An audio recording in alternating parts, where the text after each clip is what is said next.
মণ্ডলের লেখা বিপ্লবী প্রণাম করি দেশের মাটি, প্রণাম আমার মাকে, শতকোটি প্রণাম যারা হৃদয় জুড়ে থাকে।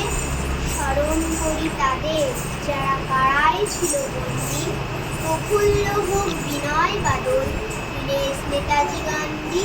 স্বাধীন হওয়ার স্বপ্ন সবার লক্ষ্য ছিল খাঁটি। পুরুষ নারী বুড়ো বুড়ি 121 কোটি। স্বাধীন হবে আমার ভারত, স্বাধীন হবে সব।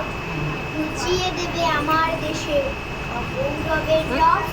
মাতঙ্গিনী প্রীতিলতা লক্ষ্মীবাঈ এক নারী, এরাও ছিল মুক্তিযুদ্ধের শত্রু বিনাশকারী। প্রণাম করি বিপ্লবীদের গর্ভধারিণী মাকে, যে গর্ভে শক্তিশালী বালক জন্মে থাকে।